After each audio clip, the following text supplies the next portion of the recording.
Welcome to bird media. నేను మీ Pawan Krishnamurthy. Tamil Nadu assembly ఎన్నికల polling ఈసారి సాధారణ ప్రక్రియ కాదు, అది స్పష్టమైన రాజకీయ సంకేతం. ఉదయం నుంచే ఓటర్లు భారీగా పోలింగ్ కేంద్రాల వద్ద క్యూలు కట్టడం చూస్తుంటే ప్రజలు ఈసారి ఎన్నికల్ని ఎంత సీరియస్గా తీసుకున్నారో అర్థమవుతుంది.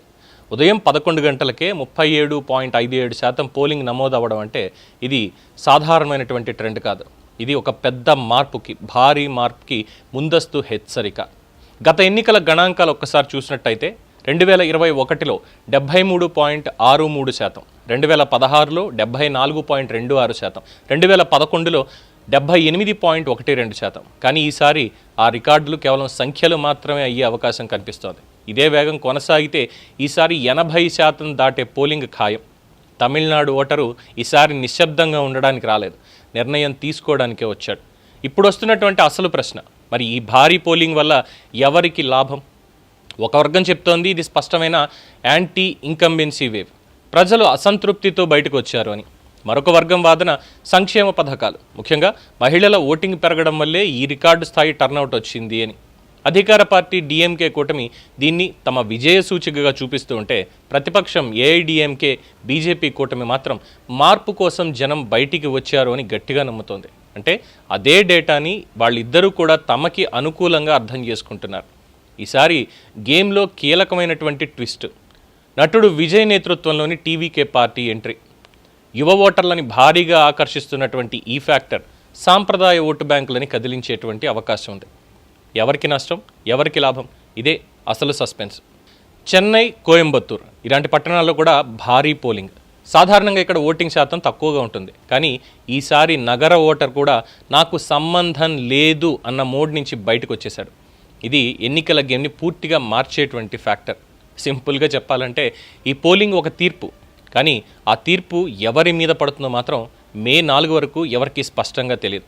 ఈసారి గెలుపు కేవలం ప్రచారంతో కాదు, ప్రజలు అసలు మూడ్ని ఎవరు సరిగ్గా అర్థం చేసుకున్నారో వాళ్ళది అంటున్నారు. సో మొత్తానికి షాక్ ఎవరికి ఇవ్వబోతున్నారు? టీవీకే విజయ్ అయితే ఖచ్చితంగా గెలవడు, అంటే ఆయన ఇండివిజువల్గా గెలుస్తాడు, కానీ పార్టీ పరంగా టీవీకే 100% ప్రభుత్వాన్ని స్థాపించేంతైతే గెలవదు అనేది ప్రతి ఒక్కళ్ళు చెప్తున్నటువంటి ఒక వాదన. అయితే అది కూడా 50-50 ఛాన్సెస్ తీసుకోవాలి. కొత్తగా వచ్చినటువంటి వాళ్ళు రికార్డులు పెట్టలేరు, ఒకేసారి అధికారంలోకి రాలేరు అన్నటువంటిది అది చరిత్ర. కొత్తగా వచ్చిన వాళ్ళు చరిత్ర సృష్టించింది కూడా ఉన్నారు. ఈసారి విజయ్ కూడా అలాంటి చరిత్ర ఏమైనా సృష్టిస్తాడా? ఎందుకంటే ఆయన దగ్గర ఉన్నటువంటి అభ్యర్థులు ఎవరిని చూసినా సరే రాజకీయంగా బ్యాక్గ్రౌండ్ ఎవరికి లేదు. సో కొత్తగా వచ్చారు. 80వ దశకంలో ఎన్టీ రామారావు గారు కూడా సేమ్ టు సేమ్ ఇలాగే వచ్చారు, ఆ రోజు ఉన్నటువంటి పరిస్థితులు. కానీ ఇప్పుడున్నటువంటి పరిస్థితుల్లో ఎన్టీఆర్తో పోల్చదగింది కాదు. కానీ ఇప్పుడున్నటువంటి పరిస్థితుల్లో ఈ భారీ ఓటింగ్ నమోదైన తర్వాత షాక్ నిజంగానే అధికార విపక్షాలకు ఇవ్వబోతున్నారా, కొత్త పార్టీకి ఈసారి పట్టం కట్టబోతున్నారా అన్నటువంటి విశ్లేషణలు కూడా జరుగుతున్నాయి.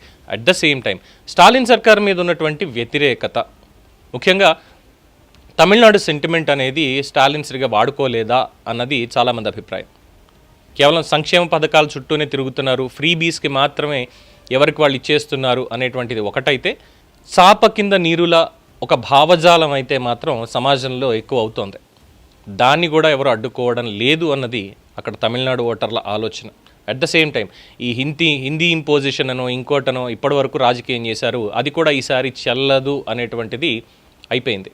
సో ఎవరికి వాళ్ళు ఏంటంటే మాతృభాష అనేది మెయిన్, దాని తర్వాతే ఏ భాష అయినా అనేది స్పష్టంగా గుర్తిస్తున్నారు. అది కూడా ఒక ఫ్యాక్టర్ అవుతుంది. ఇంకొకటి ఏంటంటే 50 ఏళ్ల ట్రెండ్, గత 50 ఏళ్లుగా ఎవరు అధికారంలో ఉన్నారో అనేది చూసినప్పుడు ట్రెండ్ క్లియర్గానే అర్థమవుతుంది. ఈసారి మరి ఎవరికి ఇస్తారు?